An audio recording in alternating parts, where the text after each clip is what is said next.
നിധി private limited Swiss bank എന്ന പേരിൽ നിക്ഷേപം സ്വീകരിച്ച് കോടികൾ തട്ടിയ കേസിൽ യുവാവ് അറസ്റ്റിൽ. കടലുണ്ടി സ്വദേശി വസീം തൊണ്ടിക്കോടനെയാണ് കോട്ടക്കൽ പോലീസ് അറസ്റ്റ് ചെയ്തത്. കോടികളുടെ നിക്ഷേപമാണ് വിവിധ ഭാഗങ്ങളിൽ ബ്രാഞ്ചുകൾ തുറന്ന് ഇയാൾ കൈക്കലാക്കിയത്. 2019 പ്രതിയായ വസീം ആരംഭിച്ച കമ്പനിയുടെ ഹെഡ് ഓഫീസ് കോഴിക്കോട് നടക്കാവിലാണ്.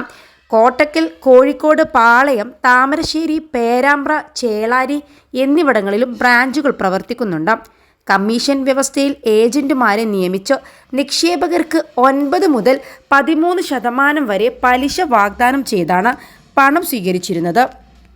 +2 ഡിഗ്രി കഴിഞ്ഞവർക്ക് വേൾഡ്സ് ഫസ്റ്റ് AR/VR ക്ലാസ് റൂമിലൂടെ സ്മാർട്ട് ഫോൺ എഞ്ചിനീയർ ആവാം. കൂടുതൽ അറിയാൻ വിളിക്കൂ ബ്രിഡ്കോ ആൻഡ് ബ്രിഡ്കോ. ചെറുകിട കച്ചവട സ്ഥാപനങ്ങളിൽ നിന്നും ആളുകളിൽ നിന്നും ദിവസേന പിരിവ് നടത്തിയും സ്ഥിര നിക്ഷേപമായും പണം കൈക്കലാക്കിയിട്ടുണ്ട്. കോടികളുടെ നിക്ഷേപമാണ് വിവിധ ഭാഗങ്ങളിൽ ബ്രാഞ്ചുകൾ തുറന്ന് വസീം കൈക്കലാക്കിയതെന്ന് പോലീസ് പറയുന്നു. 80ഓളം ജീവനക്കാരുള്ള സ്ഥാപനത്തിൻ്റെ കോട്ടക്കൽ ബ്രാഞ്ചിൽ മാത്രം 2 കോടിയുടെ തട്ടിപ്പാണ് നടന്നിട്ടുള്ളത്. പണം തിരിച്ചു കിട്ടാതായതോടെ പരാതിയുമായി നിക്ഷേപകർ രംഗത്തെത്തുകയാണ്. പ്രതിയുടെ പേരിൽ നടക്കാവ് പോലീസ് സ്റ്റേഷനിൽ മാത്രം 10 കേസുകളും നിലവിലുണ്ട്. ഒളിവിലായിരുന്ന പ്രതിയെക്കുറിച്ച് മലപ്പുറം ജില്ലാ പോലീസ് മേധാവിക്ക് കിട്ടിയ രഹസ്യ വിവരമാണ് അറസ്റ്റിലേക്ക് നയിച്ചത്.